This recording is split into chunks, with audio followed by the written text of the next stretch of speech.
Hi, I'm Joy. Hi, I'm Lorraine. And this is Girlish Gurus. And Lorraine, why are we here?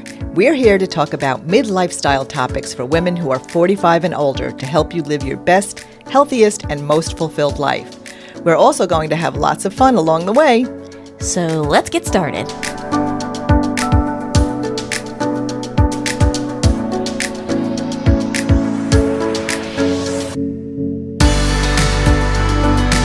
No. Oh, okay. No.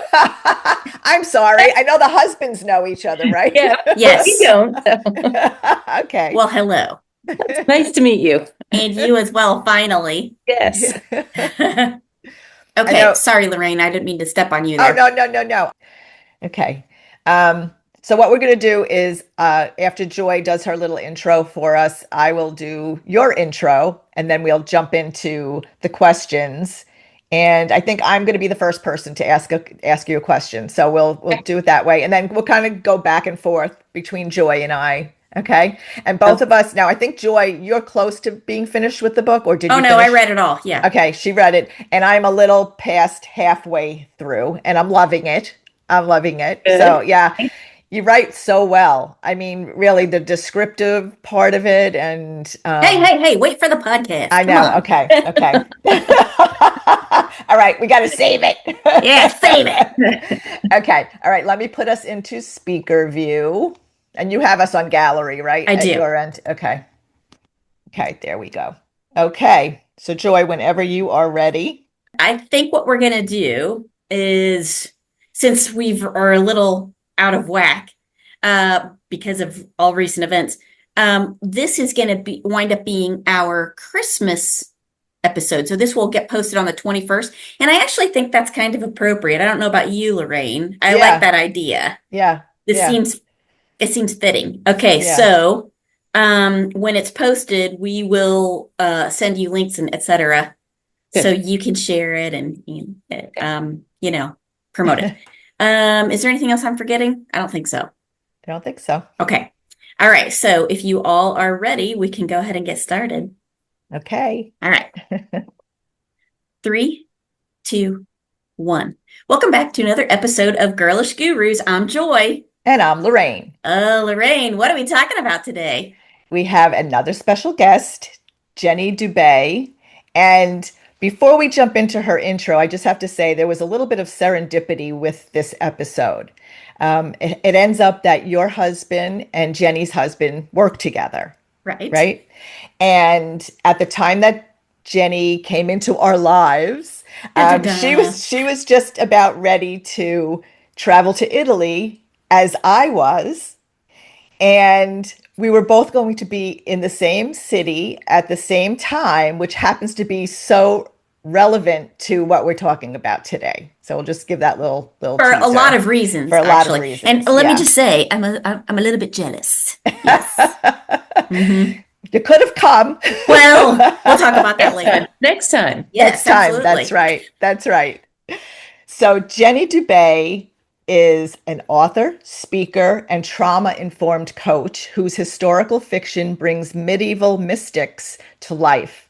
Jenny's work is deeply rooted in the courageous stories of women who endured chaos, suffering, and profound spiritual transformation, and emerged with a grace that still resonates today.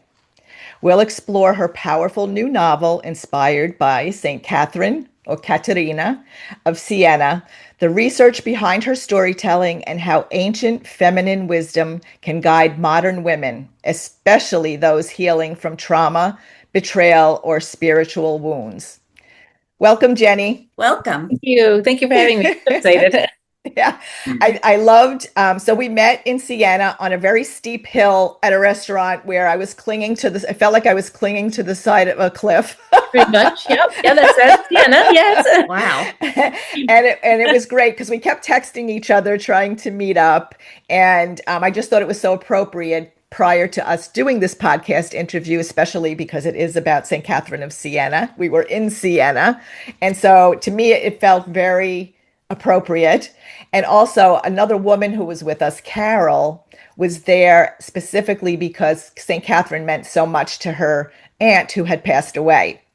And she was very emotional, and she even started to cry a little bit when she met Jenny, and they started Aw, talking about St. Catherine. Yeah, so it was an emotional thing for Carol. And then Jenny, which she'll talk about a little bit later, shared some information that I could also pass on to Carol that I'm sure she will be thrilled to have about the statues and all of that. very So, cool. Jenny, can you share a bit about your background and what first inspired your passion for medieval mystics and trauma-informed healing? Well, that's a long story. As far We've got time. good, good. Okay. So as far as, the medieval mystics, I've always been drawn to the Middle Ages. I can't say why. It just is a time that has intrigued me. There was so much going on, especially the 14th century, that century draws me in because it was so chaotic. It was not good times. It started off with what's called the Little Ice Age. So the temperatures dropped, food wasn't growing, people were starving. So then when the Black Death hit in the middle of the century, half the population died. It was just, there's so much going on, and then just so much going on, chaos, wars and things. And yet despite it all, there was these women mystics. You have Julian of Norwich, Catherine of Siena. You had all these amazing women who were just writing about hope and healing and like all shall be well, and we can, so it's just like this beacon of light. And so that really just drew me in, like having such optimism during times that seem so tragic. That really just resonates with me. So And is that how you became a trauma coach? that's a long story. And so Hmm. I really started like the writing first, but the trauma coach came later. Um, I was starting to write some nonfiction as well, just to like get my name out there and and the topic of trauma, because I think we've all been through some trauma. We've all Hmm. have had, and I know in my past history, this 25 years ago, but it doesn't matter that it was that long ago. I had, a situation in my life where I was in a relationship that wasn't healthy, and there was trauma there. And I know that so many of my friends had some similar stories, and I'm like, I want to be able to draw the two kind of go together, because it's like these chaotic situations in these Hmm. women's lives, but there can be hope and healing. So it just kind of felt like a right fit for me to start studying and getting my certification in coaching to help um, women just heal and recover from that Yeah. trauma. And so that's kind of how that Well, began. well, like these women, like St. Catherine, these women who walked through fire, how does that relate to like women today? You touched a little bit on that, but specifically, I guess, why does it resonate so deeply today with women? Well, That's again, a that's a loaded question. that is a Yeah. loaded question. Unload it a little bit. Okay. Okay. Let's see. How can we say that? Okay. Why do stories of women who walk through fire resonate so deeply today? I think, well, for one thing, it provides that hope, like, okay, they did it. They were in this situation. Maybe it was different than, what we're facing in the modern world, but there's still that similarity. There's still that same spirit. And it's like they overcame those things. I can too. That's what I Yeah. get from those stories. It's like, okay, they had huge hurdles. These are really big, but they were able to heal. They were able to regain their sense of self or establish it or whatever. So it just, I think that the inspiration of those who have gone before us can be really powerful in that way. Just Yeah. seeing that their stories have ended, right? So Catherine of Siena lived in the 14th century. She doesn't, obviously she's not alive anymore. If she were, that would be kind of weird. Um, so her story is ended, but we can still keep it alive and knowing, okay, this is how it turned out. Oh, there's hope.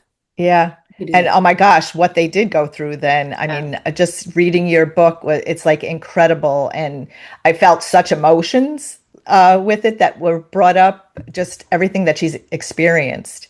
And I know Joy wants to jump in a little bit here. Well, first of all, okay, so you mentioned a little bit about this earlier.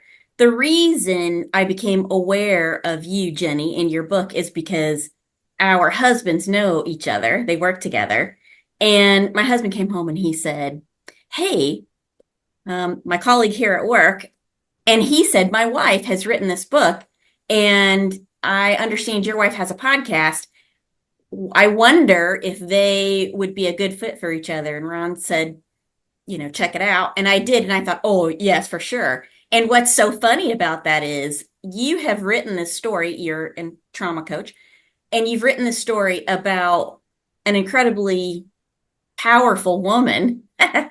And it's our husbands who sort of brought this whole thing to fruition. And I just think that is a poignant note that I wanted to make sure I talked about a little bit, because it's funny how, and we've talked about this before on the podcast, it's funny how traditionally men have been given the mantle of the stronger gender. And I kind of don't agree with that entirely. Like one of the other guests we had on the show said once, they may have the stronger punch, but women are definitely the stronger sex. So I do think it's funny how that connection came about. In any event, part of the reason why I'm interested in what you do, well, there's so many reasons, but my undergraduate degree is history. I have a bachelor's degree in history. And so for me, anything historical I'm interested in. It doesn't matter where in the world or what time period, I'm always interested in it. And so for me, I found this whole account about St. Catherine of Siena to be very interesting, not just because she is classified as a mystic. That's fascinating in and of itself. And there's a whole line of questions I could ask you about that. But because she lived in the 14th century, and this had to be just a monumental task to write this novel. However, I did want to ask you if you could take a few moments to talk about St. Catherine of Siena, explain who she is, her life, her influence, and spiritual guidance. Just if you could give us a little bit of that background. Yeah, I'll try to keep it brief. The book is 500 pages and there's a sequel on the way, so brevity. I'm not Ooh, really good at keeping things brief, but I'll try. No. that's okay. Well, I am a lawyer too, so I don't need you to be brief. The more words, the better. Okay, okay. Yeah, Saint Catherine of Siena she was an amazing woman, because she just followed her path. She knew what God wanted her to do in life, and she was going to follow it no matter what society said, no matter what her family said. So she did something she wasn't really supposed to do. So in the 14th century world, a woman was expected to marry. If she didn't marry, maybe she would become a nun, be cloistered, right? That's it. Those are the two choices. You don't have, there's no, oh, I'm going to be single for the rest of my life because that's my choice. It's like, they'd be like, no, that doesn't even make sense, right? You need a man to support you. So it's not an option. But she was like, no, she knew that was her calling. It was not her calling to be a cloistered nun. It was not her calling to be married and to have charge of a household. It was her calling to follow what she knew that God was telling her to do, which was to go out in the world to minister. She beautifully ministered to the people in the hospital of Siena, which hospitals back then weren't like just for like, okay, I'm sick, I need to go to the hospital, but pilgrims. So pilgrims going to Rome would pass through Siena and they would be weary and they would need rest. And then it was also an orphanage. And so she ministered to those people. And then later in life was called to be a public figure, to speak out against a lot. There was a lot of corruption going on within the church, for example. The papacy was it was in Avignon and they wanted it back in Rome. And she actually went to the Pope. I mean, she did bold things, in other words, Mhm. things that a woman wasn't supposed to do. But she did it, and she did it brilliantly, successfully, and to the point that the men in her life admired her. They even called her mama. She has priests and friars and popes and kings calling her mother because they admire her so much and want to hear her words of wisdom. So that's pretty tremendous. For someone back then, that's like huge. So Mhm. that's kind of Caterina of Siena in a nutshell. So she was clearly an empowered woman, Yeah. far ahead of her time. I mean, obviously, there's no question about that. Yes. What comes to mind is, and I think I just finished that chapter where she went to the Campo with the olive branch and basically just stood there and held it up. And first, nobody was paying attention to her. And then all of a sudden, it was like everyone I mean, she didn't do anything, right? She didn't speak. She didn't do anything. She just stood there and held. Am I telling that correctly? Yes. Yeah, and Yep, she that's just right. held and she just held the branch. And then after that, when she came back to the campo, it was like people parted ways for her to walk through and were just like gazing on her. And there was talk, both positive and negative, I guess, Yes. about her at that point. And it was just amazing that without words, with actions, what she was able to do. Yeah. Yeah, exactly. I mean, and you're right. There's some people who are like, well, that was an odd thing to do. Stand in the middle of the campo during this chaotic time when there's fighting going on, Hmm. holding an olive branch of peace. Hmm. Like that's okay. What is this person doing? So there's this detract or people saying, "Oh, she just wants attention to herself." In reality, but then they realize she didn't even get touched. She didn't even get a scratch on her. What? Oh, wow. She Yeah, must be. And you're right. Just that presence of knowing, wow, this. She was a little woman too. She was not very. She wasn't tall at all, and she was very thin. yeah, So it's like this little teeny woman doing that. But that's yeah, what drew their admiration too. Is like her boldness of being able to make a statement without saying a word. yeah, But isn't that yeah, true? Isn't that the case even now today? When you dare to step outside of your predetermined role, then certainly there's going to be a group of people who support you, but also there's going to be a lot of haters. They're going to hate yeah, you because that carries with it sort of a double message in that on the one hand you're saying okay it's a great thing to break out of your role, but on the other hand others are going to say well I'm comfortable in that role, please don't disturb it. Right? Isn't yeah, that the case? Absolutely. Yeah. And that's just what it is. I'm comfortable. Don't disturb. Do not disturb. Yeah. Right, which is why I think the message resonates still today. Historically women have had difficulty moving forward because they are women, so they've not been given the same, well, the right to vote or even the right to here in the United States up until in the 80s. They weren't given the opportunity to take out small business loans in their own name and things like that. So we've been suppressed. That's not a surprise to anybody. But I think that's why that message resonates because we're still in that situation where we're trying to move past that barrier of, well, you are female, therefore you cannot. So I really do think that's a strong connection for the modern day importance of this story. It's important to continuously see these examples of strong women throughout history because nobody talks about St. Catherine of Siena in history classes at school, generally speaking. So I think it's important that we continue to work to make this story part of our dialogue so that we have those examples of women who have stepped outside of their comfort zones and gone forward, even when there's been naysayers who would try to, like, and what really, I don't want to, no spoiler alerts here. Sorry. And I'm on my soapbox a little. No spoiler alerts here. But one of the things that kind of got me is she has a colleague who consistently tries to thwart her as someone who's outside of a traditional female role. And so that colleague who's also female, I can't help but think of all those experiences I've had in my professional life where I've worked with women who have tried to thwart me. And I think to myself, we need to do better, right? We really do as women. We need to do better. And to this is support each other. right. This is an example of why. She is clearly a unicorn, right? She's daring to step outside of her predetermined role.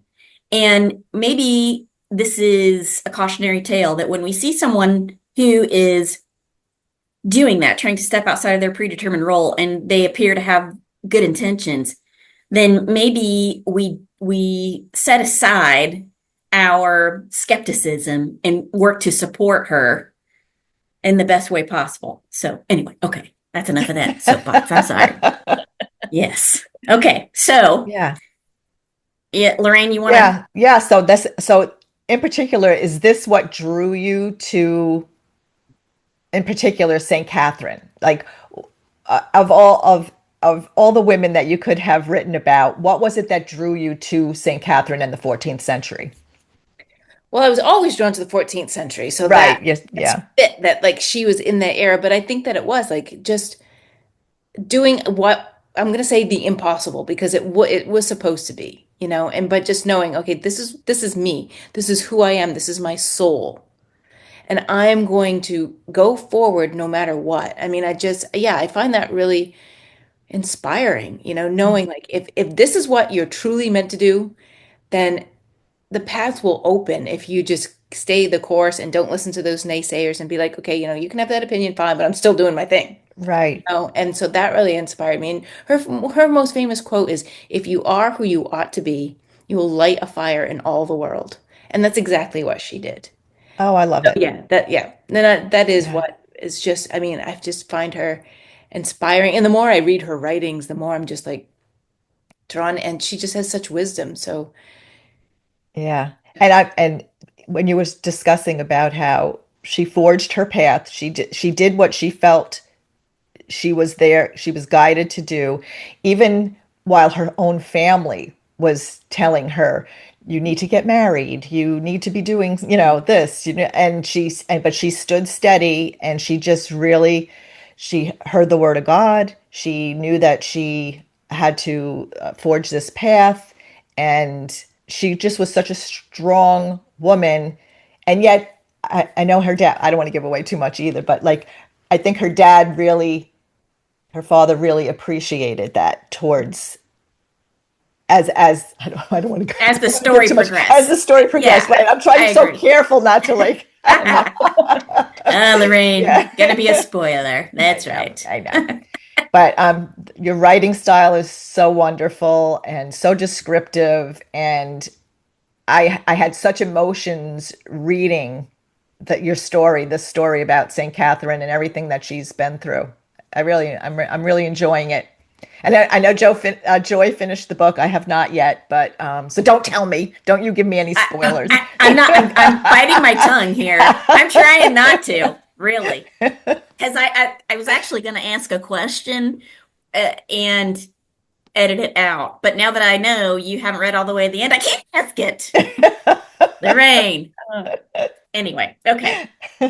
Okay, so me being the history buff that I am, I would like to hear about how you wrote the book, the research you had to, I mean, clearly, if you just look at the end notes of the book, there's a ton of research and hands-on work that you did to put this book together. Can you talk about that a little bit? Oh, I loved the research. I spent years, literally years, It's researching obvious, the book. yes. Yeah. And I Yeah, Yeah. just loved, I mean, every little minute detail. I didn't want anything in there that didn't fit. Like, for right. example, I discovered buttons were used like 50 years after she died. So I'm like, okay, can't have a button on a dress, it has to be just little teeny things like that. Wow. But, I collected the most any book that I could find and ones out of print and what I mean, I just went to the whatever I could find. Spent a lot of time in Siena. Thankfully, my husband loves to travel, so he'll take me anywhere. So, so we have been, I Yeah. don't know how many times, and I've spent some extended time there. Just because you had mentioned, Lorraine, about the description, and it's because when I was writing, I was there. In my mind, I was back there. And I could see it, Wow. I could feel it. Very cool. Yeah, because I had been there. And so that was really important to me. And then again, just every little minute detail had to be like Caterina's father is a wool dyer, and the guilds had strict rules. So I'm like, I'm studying the guidelines of the guild, like, just little things like that. Or Didn't you go to a class somewhere yeah, to yeah, learn about the dye process? yeah, Yeah. that was a lot of fun. I was homeschooling my daughter at the time, so we turned it into a field trip. So this she got Cool. school credit and she had a great time. So I was living in Maine at the time. That's my home state, and so there's this company in Maine that's what they do. They dye wool the way they used to, the old-fashioned way. So I contacted them. I told them what I was doing. They're like, "Oh, yeah, come over. We will, spend the day." They spent the day just showing me the techniques and showing me, it was really super, super interesting. And I appreciated they used that time to give me so much detail. And I mean, a lot of what I learned didn't go into the book, or it would have been 2,000 pages instead. But it was fun learning, and it gave me like the mindset of like being able to again be in there and to write the descriptions the way I needed to. Yeah. Hmm. Love it. Interesting. Hmm. I would have been okay with the 2,000-page book. I'm just saying. Yeah. That would have Well, been like I fun. said, there's a sequel, and I say there's a sequel, but there was only supposed to be one book in the first place, and now there's two. So hey, there might be three. Ooh, trilogy. Yeah, Ooh. Yeah. I might that Yeah. might work out. So we'll see. Ooh, Yeah. please, please, please Well, keep us and posted on that. that's what Well, Jenny was doing in Siena, right? At the time, gathering more yep. information and research. Yeah.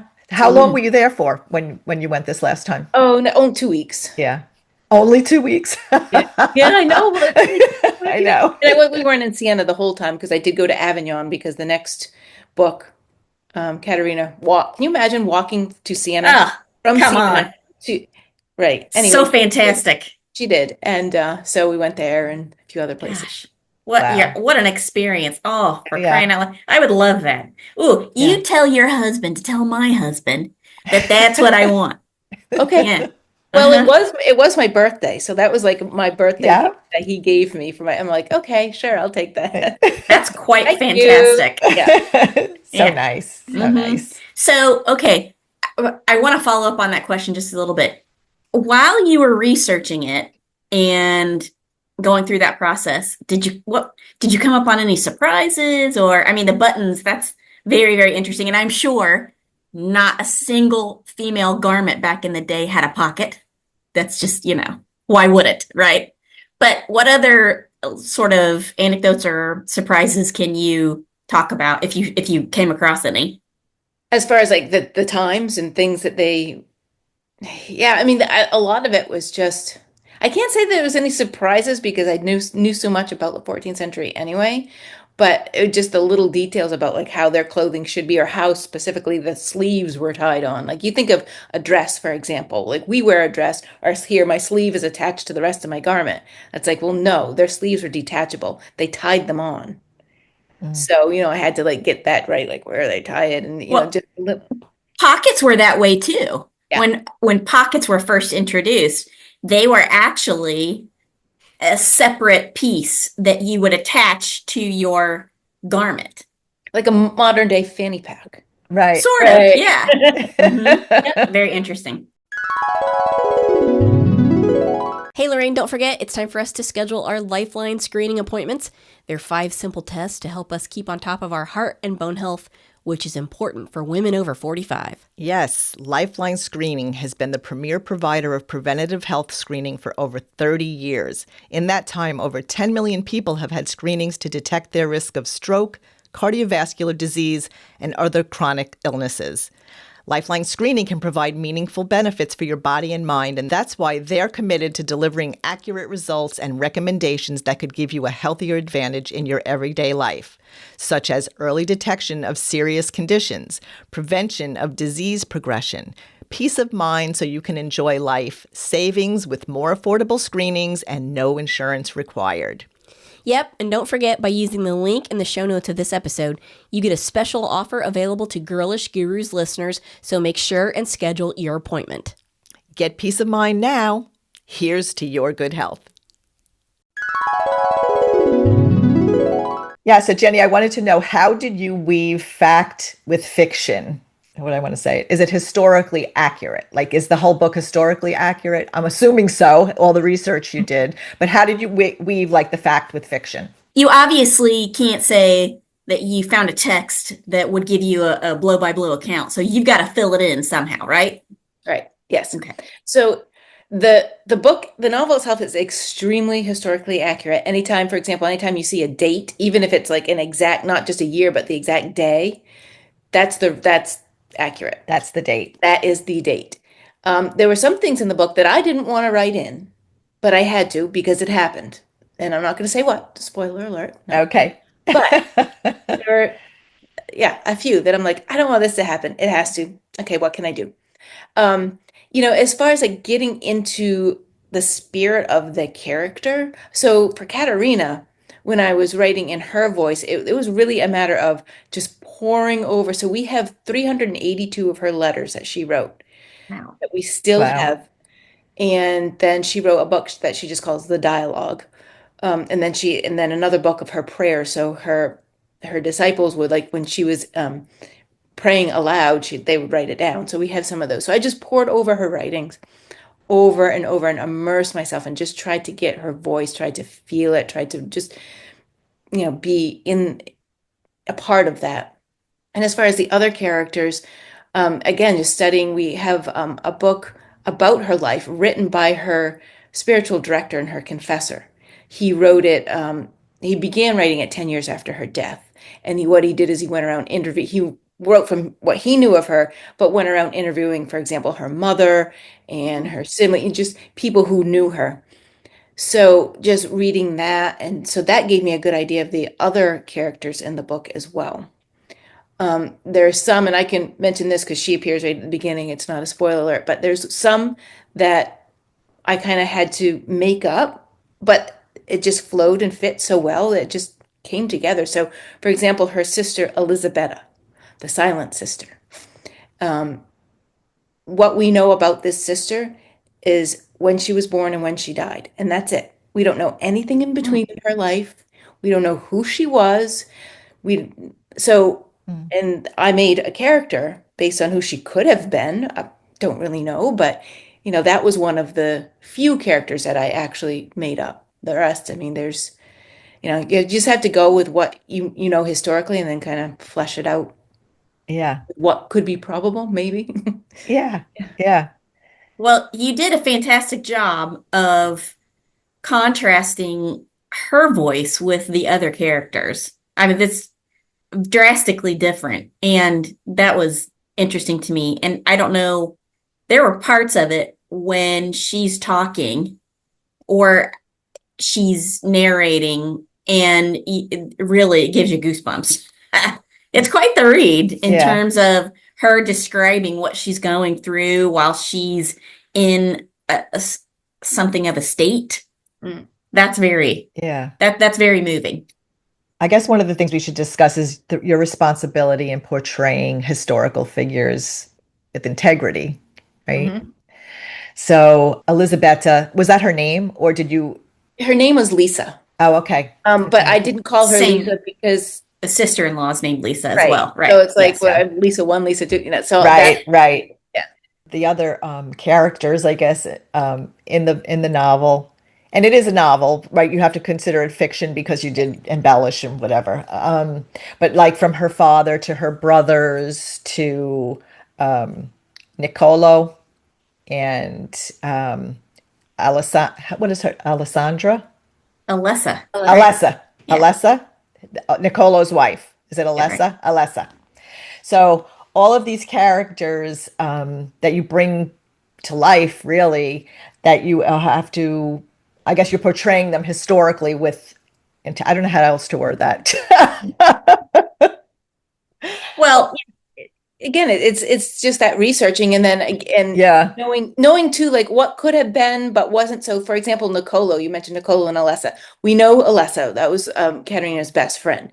Nicolo is a fictional character. Okay, so we don't have any writings that mention her spouse. Okay.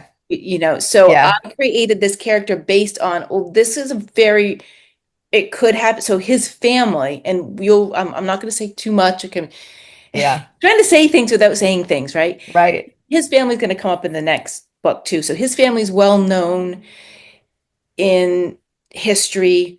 Um, so his personality fits with what we know about the family. Let's put it that way. And we'll Okay. leave it that so Okay. probable, but so it's just really studying, studying studying what we know about these characters historically, and then Yeah. Well, I mean, you did a great job. I mean, it was just, and it's so interesting to hear you say like this person was not real, but that you added them in, but that everything fits so perfectly in the story.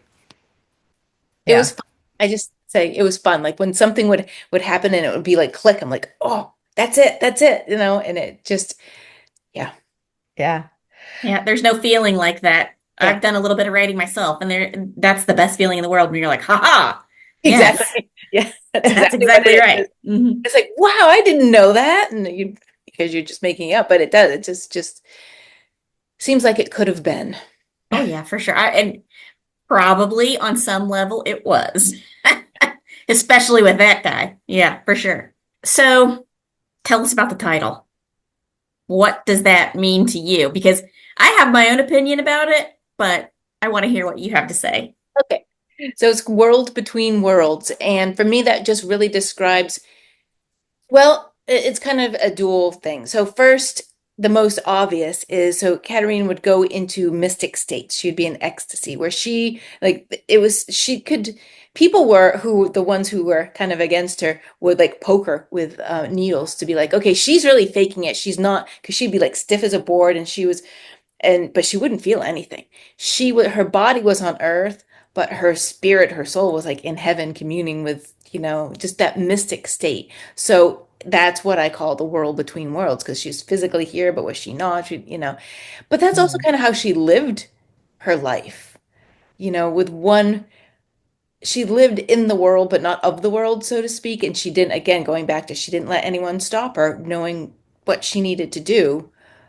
She wasn't going to let the world dictate how she was going to live her life. All right. Now I want to spend a couple minutes, if it's okay, talking about mysticism. And now you kind of cross over into an area where most people look at that as a little bit woo woo, but you can't deny that there are a lot of figures throughout history who have some sort of experience like this and have communicated it. And a lot of them are affiliated with the church, but a lot of them are not. So, what is your take on mysticism? And do you see an example of that in today's world that you can maybe connect with what Caterina experienced? Well, at first, I would just want to say a lot of people misunderstand mysticism. They think that mysticism is these experiences of levitation or seeing visions and surely that is part of it can be, but does not have to be. Mysticism really is just drawing as close to God as you possibly can. We're all called to be everyday mystics. We're all called to see the world sacramentally, which means to see let's see the world as a child. When you're a little child and you could look down and just study the sidewalk and the ants going by, and you're fascinated by those ants. You're fascinated by a leaf in the see as adults we tend to just look, oh, step on the ant. So, we're not seeing the world, the beauty, and that's what mysticism really is appreciating Mm. God's creation and wanting to draw closer to him through, what we've been given. But this extraordinary mysticism that you're talking about is like, so Caterina is being in this state where she's like in prayer but not even aware of the world and can be poked with needles or she saw visions. So in our modern world that does seem kind of weird. We just kind of like really, but it was just a matter of her drawing so close to the divine, so close to what she called first truth, that she just her soul couldn't contain it and she just wanted to draw closer and closer, and that's really what these graces, so that she's given extraordinary graces, but just because of wanting to, what I call, touch the hem of God's robe, just drawing closer to him. Mm. And, Mm. we don't, and because we live in that skeptical world, it's hard to see that nowadays. We do have, like in the church, for example, Padre Pio died in 1960s, so relatively modern as far as like a modern person now living, I don't know. I can't, we do live in a world where that's kind of, yeah, we live in a skeptical world. Oh, yeah, Yeah. for sure. I think that's true. But I also think there are modern day examples of people who do work to connect themselves to a greater, I guess, thing, whatever it is that, and I don't know that we have, and she says this in, well, you say this for her in the book. I don't know that we have adequate language to describe it.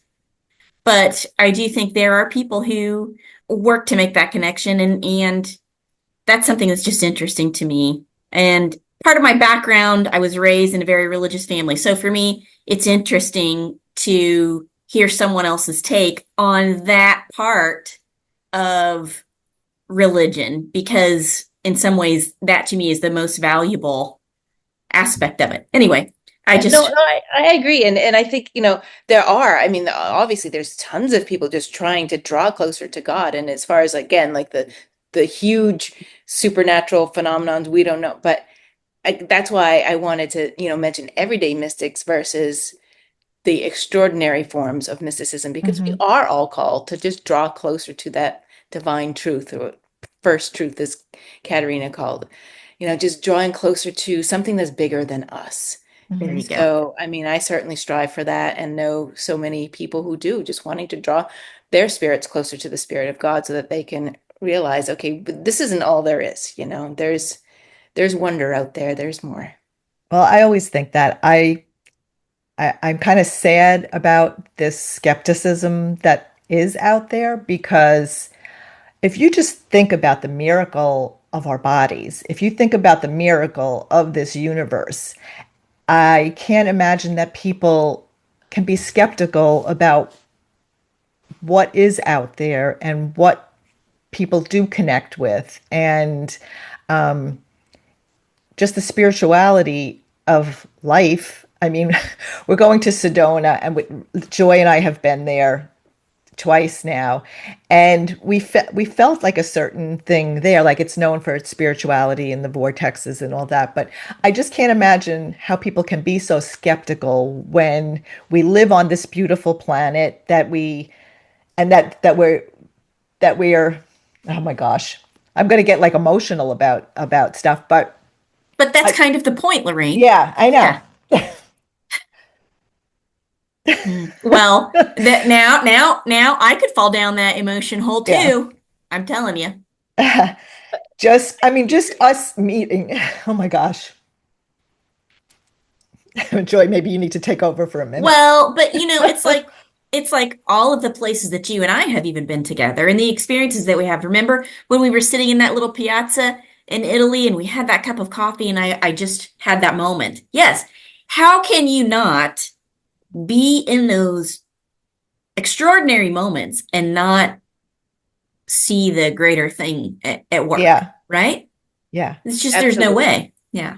I yeah. completely agree. Yeah. You do those times, and that's why, having the eyes to see, so to speak, and that's why, when I mentioned like the ants and like the little things, but the little things, Eh, but also the big things, we do miss those, Sure. and it's like you're right, we need to experience, yeah, feel, like you were saying, Lorraine, like you can feel. There are some places where you can just feel. That's why I can't get enough of Italy. It's like, exactly. That's what I told my husband. We need to go back at least once a year to Italy, and then maybe one other place, but every yeah, year to Italy. Oh yeah. Oh yeah. absolutely. Well, you can chain me to the wall, I tell you. But I can't agree with you more. I really do believe that, and you can call it energy, you can call it whatever you want. The label that you put on it, that's neither here nor there to a great extent. But I feel as though, especially as this episode is posted, it will be in the holiday season. And I think that's also kind of a poignant moment where we have the opportunity to say, you got to stop and smell the roses, and you have to make an effort to look for glimmers. We've done a podcast episode about that not too long ago. And you have to take that opportunity to look around you and say, how can I serve something greater than myself? And whether or not, like Jesus Christ said, whether or not you see that spirit in another human being, or whether or not you look around and see it in your natural world, however it is, that's the everyday mysticism that you're talking about. And I don't think you can have one without the other to a certain extent. I mean, all of it is kind of a drop in the ocean. The ocean is the ocean, but so is that drop. You know what I mean? So anyway, we could talk about that all day long. Yeah. I don't. People are going to go cross-eyed probably hearing this, but that's That'd okay. be great. I don't mind talking about it all day long. Oh yes, No, no. very fun. I think there are people out there, hello, Fran, who are going to listen to this and love this episode and just relate to it so immensely. Hmm. I was getting back to just the fact that to me that was just like serendipity. It was spirituality, whatever, us being able to be in the same place specifically about this book at the same time. And right outside of her house too. That's Yeah. where we were standing, right outside of her house, the restaurant that you're at. So And yeah, I missed it. Ugh, I rats. did not even realize that that was her house. you didn't realize that? No. The restaurant you were at, yeah. So where your table, Oh, I just know got that? I just got chills. Yeah. I thought you'd be, yeah. Yeah. You thought Wow. that's why we picked that restaurant? Yes, I did. I thought you'd been in there and yeah, that's her Oh my house. gosh. So Wow. Oh my I, gosh. I really did think that's why. Yeah, okay. Oh my gosh. I did not even realize it. Yeah. Wow. Wow. Oh my gosh. Wow. See? You see? We're It's all gonna like, have to go back then. I'll take you on a tour. I'll show you. yes, Yes. And yes, Fran is going to have to come with us. Okay. yes, And can I yes. also say to Fran, this is why I asked you to be on the podcast. I'm just saying. Anyway, that's a Fran whole is, other yeah, Fran is separate a good thing. friend of ours. And as a matter of fact, our parish here is St. Catherine of Siena, and she is a big part of that parish here. And so I know she's absolutely going to love this episode. And I am going to get your book for her. Nice. Hmm. Yes. I'll give a copy to the church too, in case Yeah. you want to do a book signing or Yeah. anything. Oh, and one thing I loved, you had told me after I left, we had texted back and forth a little bit, and you said that you had gone to the bookshop near the church, right? Yeah, so You it tell was us a little bit. yeah, it was San Domenico Basilica. So Hmm. that's the church that Yes. Caterina went to. Yeah. That she attended. It was actually well, that's another story. Okay, let's just say she attended. So I love that church, of course. Love going there. Inside the church is a gift shop. And so actually that's a story. So that's a little bit of mysticism, maybe. I don't know. I'll tell you this story and you can tell me what you think. Maybe you'll just say that I'm crazy, but that's okay. Never. I'll No, be I would crazy. never. No. So I brought my book with me. I brought many copies with me just to kind of leave around Italy or whatever. Hmm. So every morning I would go to San Domenico and just kneel in front of, there's a little side chapel, and that was the chapel where Caterina would go to pray, where there's some miracles that happen there. And so in that side chapel, there's a painting of her, which is the only painting that was done by someone who actually knew her. So it's like the most accurate. So Oh. I just knelt in front of there, put a book on the kneeler, and I said, Caterina, you take care of this. Whoever you want to find this, I ask for your intercession to, whoever wants to find it. I don't know. And left it there. Then I went into the gift shop and I'm looking at all the wonderful things that I could buy and actually did buy. Probably too much, but no, never. And I just felt this strong, like, go get the book, go get the book. And I'm like, wow, okay. So I went to get the book and then I just felt really strongly give it to the guy who's working there who, he's worked there forever. I remember him from 10 years ago. He loves St. Catherine. So I checked out, paid for all my stuff. And then after I'm like, here's this book for you. I want to give it to you. I wrote this book. You wrote it. And he was so excited and I said, yes. And he's like, I want to sell this book here in the gift shop. So Nice. he's all excited. He said, he couldn't read it himself because he could speak English, but he couldn't read it well enough. But their assistant associate priest is American. So they gave the book to him to read for, Wow. approval. And then now we get, I'll hook him up with my publisher and then we'll get it sold in the, Translated. yep. Translated, maybe? I don't know about that. I'm going to work on that. They're Yeah. going to sell the English version, but I would like it translated. That would be good. So. Hmm. That Yeah. would be cool. Yeah. I Hmm. love it. I'm still trying to get over the fact that I ate my lunch in front of St. Catherine's house that I didn't even Yeah. realize at the time. And that little, Wow. that little alleyway that was right by your table that leads up to San Domenico, that's the one she would take every day to go to mass. She'd go from Oh, her house, wow. climb up there, and yeah, you're right. Wow. Oh my gosh. Yes, we are Lorraine. definitely going back. We are going back. Jenny, you Mm. let us know the next time you're going. Okay, okay. Well, Hmm. we're right now we're tentatively saying the spring of 26, but Hey, Because we have to go every year too. So we'll, oh, we'll, we'll uh, Okay. Lorraine, aren't you going to Italy in the Oh, spring? I'm going to be in Sicily the last week of April. Is that not Italy? Yeah, but it's It is. Well, So then you could arrange it just so that you are in Siena on April 29th, which is the feast day of St. Catherine of Siena. That's the day she died, April 29th, 1380. If you're going to be there on the 29th, I'll make sure. And Joy, you have to join us. hmm, So I hmm, I don't know that I hmm. can. I think I'm going to be doing a retreat on the 29th. Wait, let me see what that day was. We might be able to make that happen. Oh my it'll be gosh. so, so wonderful. Hmm. Oh my Okay, gosh. we can Might work have on to that. change it. Okay. We can work on that. We can work on that. We're going Okay, to work on so that. maybe that can become part of the retreat. And this is also something I had on my, because I've been sitting here, I've been taking some notes about things that pop up that I want to talk about. And here's also a connection because this book talks about a powerful woman. And that's what we are all about here at Girlish Gurus. One of the things we have been putting together is a series of retreats. And I do feel like there's a connection to be made there as well, because when women gather, there's a synergistic kind of empowerment that tends to grow. And I know that's true in even the most casual of associations between women. But in a retreat situation, you are away from your regular routine and you have an opportunity to look outside of those demands on you and explore your hopes and dreams and fears and really just generate that synergy.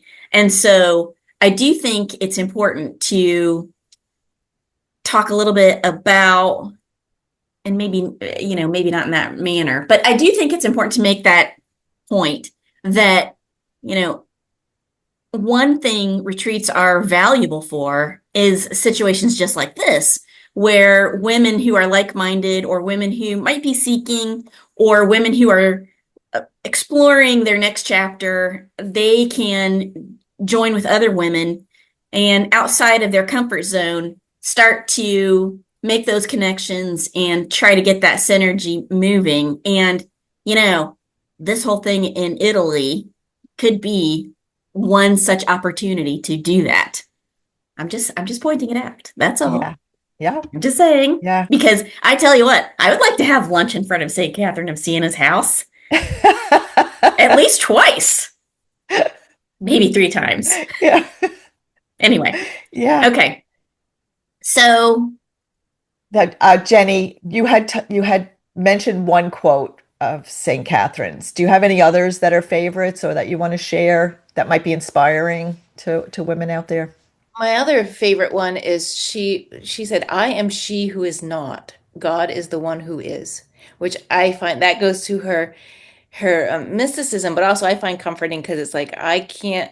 There is a higher power out there. There is.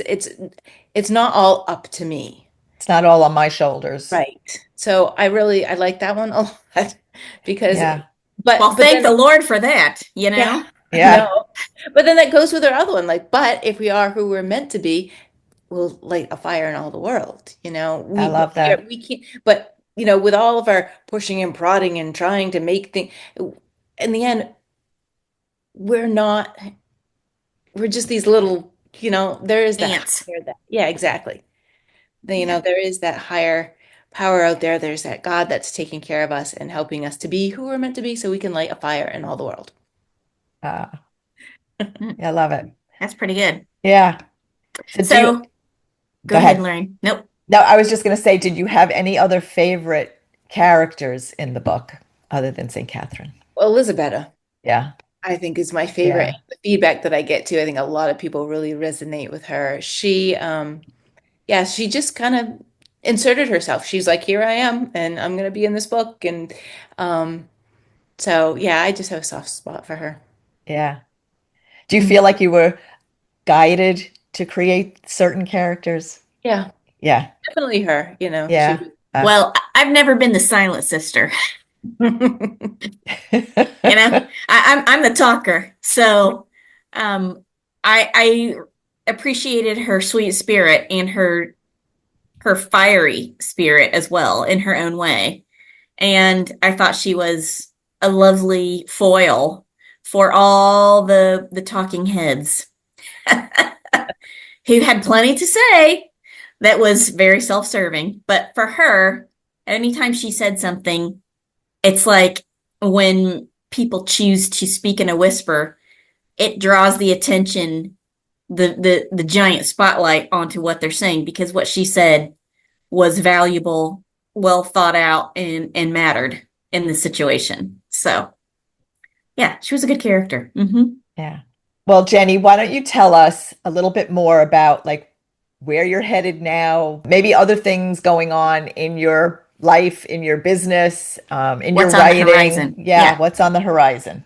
There's a lot on the horizon. I have a lot to do. So, like I said, I'm Yeah. researching the sequel and I'll be writing the sequel. Um, so Caterina had great correspondence. As I mentioned, we have over 380 of her letters. And she wrote from everywhere from prostitutes to princes to kings to popes to queens. One of the people who she wrote to is Queen Giovanna of Naples. Fascinating character. She was actually the woman who sold Avignon to the papacy.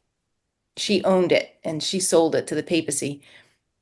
But anyway, that's off topic. But because, so in the sequel, she is going to come into play a little bit because Caterina wrote letters to her for a certain reason, which, won't do spoilers, so I won't say. But that makes a good segue too, because I have a series, this will probably be 3 books of the life of Queen Giovanna of Naples, who, I mean, you study her life and you're just like, is this real? Did this woman really go through everything that she went through? Absolutely fascinating woman who was because she had no brothers, so she was given. She's the Mm. queen of Sicily, Naples, and Jerusalem in name only. But what she accomplished was huge. Talk about slander. She was accused of murdering her husband. So that created Wow. a war with the families and all this chaos and all this. It's a cool story. So that's going to be next after the Oh, sequel. So I have a lot of writing to do. This is going to be years, down the road because of all yeah. the research. But that's really like what my focus is now, even more than like the coaching. I still, do that, but I'm focusing more and more on the writing. Yeah. That's what I I love. love. And I saw you also have a book called The Crown of Roses, Devotion to the Blessed Virgin Mary. Yeah, I'm getting that one from my mom. So that one I'm a Because, contributor of. I didn't write the whole thing. So I okay. write for um, a, an organization called Missio Dei. And so they're on Substack, but we write articles and it's, all Catholic based. And so the writers of Missio Dei got together. So Ah, I wrote like the meditations on the sorrowful mysteries of the Rosary. And then we have other writers who did the other mysteries, and then there's some essays in oh, it. wow. So Do Good you grief, ever Lorraine, sleep? we've got to get to work. I know. I just said, does she ever sleep? Wow. Well, sleep or visiting Italy. I take Italy. Mm, yeah. Yeah. Okay, Jenny. So now Joy has a few questions for you, and we like to finish up our episodes with this. And then at the end of that, you can share where everybody can find you, your website, and all that kind of fun stuff. Okay. So when we have people on our podcast, such as yourself, who are so interesting and have so much to share, it's really kind of hard to encapsulate that experience and philosophy and knowledge, but we have tried. Lorraine has come up with some fantastic questions, and I think a few of them are going to be enlightening for our listeners. So, number one, if your 80-year-old self could whisper something to you right now, what would she say? oh, that's a good question. You should have written more. No, no, Oh my gosh, like no, no, I'm kidding. My 80-year-old self, I hope my 80-year-old self will be pleased with what I wrote, but I don't know what my 80-year-old self would say. Now, that's I would have to ponder. okay. Have to ponder that one. I would hope that it would be something positive, but Well, to me, that answer means you have, how do I say this? You have worked to achieve those goals that you have set for yourself. And I think it sounds to me like you're satisfied with that. I mean, I kind of feel that way, don't you, Lorraine? Yeah. Yeah. Yeah. Okay. So, all right, that's a fair answer that you want to ponder for a little while. Maybe next time around there when you you're go. talking about your next book, you Yeah. can give us an answer to that. All right. All right. So, what's your midlife superpower, the thing you'd never realize you'd be this good at? My midlife superpower. That's a good question. You know what I think it is talking. Okay, I'm super shy. I'm an introvert. I'm a writer. I stay in my room and I write, and I don't do podcasts. I have done, I don't know how many now, a lot. And I enjoy talking. I mean, if it's talking about Middle Ages, Catherine of Siena, great. But doing that is nothing that I ever saw myself doing because I'm too shy. I can't speak. I can't look at a camera. Oh, you're very good at it. So, Yeah. So that's my midlife superpower is the ability to be actually to be able to I have this passion. You know what? I'm going to share it. I'm not going to be so shy that I'm just going to stay secluded and Yeah. so That's that's perfect. with middle. That's I love that. perfect. I love We're, that. we're ever evolving, right? Absolutely. Yeah. Yeah, I love that. Okay, last question, and then we'll let you wind it up. What's something you have stopped apologizing for? Apologizing. Apology. I used to up way over apologize. My daughter would catch me on this. Stop apologizing, she'd say to me, and I'd be like, "Oh, I'm sorry." So it's just like that, and then also coming to the realization of the things that I really don't need to apologize for. Apologies, of course, are wonderful, beautiful things if you owe someone an apology, but just that discernment of knowing, no, I really didn't do anything wrong, even if I'm being criticized. I know in my own integrity that I I did okay. I didn't do anything wrong, and so not apologizing for something that like someone is trying to force one out of me. Yeah. Yeah, I think this is a good one for all women in midlife, right? yeah, Just don't apologize for apologizing. right. Well, Yeah. yeah, and I do think that goes hand in hand with the underlying theme of everything we've talked about this whole hour that we've been chatting, and that is women's empowerment. That is an opportunity for women to tap into their empowerment and their power and their synergy and to become who they are meant to be. If you are who you ought to be, you can light the world on fire, right? And maybe stopping your apologizing is part and parcel of that. So, yeah, I think that's excellent. Yeah, that's a great Yeah. place. Okay, so Jenny, where can everybody find you? Let our listeners know all of your contact information. Right. Well, it's pretty easy. My website is just jennydubay.com. I write two Substacks, so it's createsoulspace.org and prodigalparishioner.com. So on createsoulspace.org is my nonfiction that is about healing from trauma. And Prodigal Parishioner, I write a lot about, I'm bringing Catherine of Siena into all my articles just to kind of, weave everything together. But that's like my Catholic blog, the Catholic spirituality. But everything can be found on my website. You can find links there, jennydubay.com. You can find links to my social media. You can purchase my book if you'd like to purchase my book. Everything is just right on there, jennydubay.com. Beautiful. Perfect. I Perfect. love it. We loved having you. I loved meeting you and hugging you in Siena in front of St. Catherine's house. My gosh. Oh boy, Okay, Lorraine. I know. I know.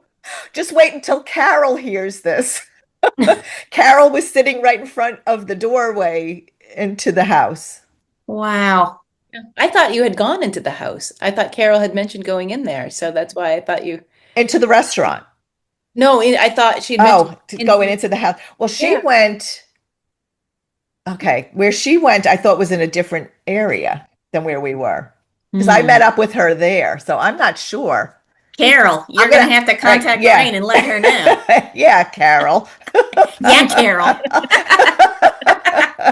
Okay, well, we will make sure and put all the links in the show notes. So make sure you check that out. And we want to thank everyone for listening and for supporting us. And if you want to see the extended version of this podcast episode, check out our YouTube channel and stay tuned because we have so much more fun stuff coming. And 2026 is looking pretty fantastic. We have lots of things planned. We have now opened up our retreat sales Our page. second. Yes, the second week of our retreat. The first one sold out. Yay! That's Yeah. Sedona in October of 2026. So come and join us because Yeah. we are a delight. Yes, we are. We are. So I just want to wrap this up by saying thank you everyone again for listening, watching, and supporting us. And thank you, Jenny, for being on. Yes, It has been yes. wonderful. Been great. Thank you so much. Thank you. All right. Thank you, everyone. We will see you in the next one. Bye-bye. Mwah. Okay, one big smile for the thumbnail. Perfect. All right. Yay. Yay. Oh, that was so good. Good. Yeah, that was wonderful. that's Holy awesome. smokes. That was awesome. We're going to have to go to Italy now. Yes, that's it. Okay. It's a plan. It's a plan. Unfortunately, I can't do it on April 29th because I'll be right in the middle of a retreat. You know what? Oh, We're going to ask bummer. St. Catherine for an intercession. There you go. Maybe she can make, well, not maybe. I know she can make it happen. That's right. If it's meant to be. Mhm. Maybe that can be part of the retreat, Lorraine. I'm just saying. The miracle of being there. Yes. Yeah. Thanks for listening to this episode of Girlish Gurus. We hope you'll join us next time for more fun and inspiration. Be sure to check the description of this episode for links and information about the topic, and you can find us on our social media platforms starting with Instagram, Facebook, and now including YouTube. You can find us by searching Girlish Gurus, and you can also check out our website, girlishgurus.com, for more information on us, our projects, books, and our growing community. And don't forget to download this episode, give it a good review, and share it with your girlfriends. We would also love to hear from you in the comments because the more interaction we get, the more episodes we can post. Thanks, everyone. Bye. Bye.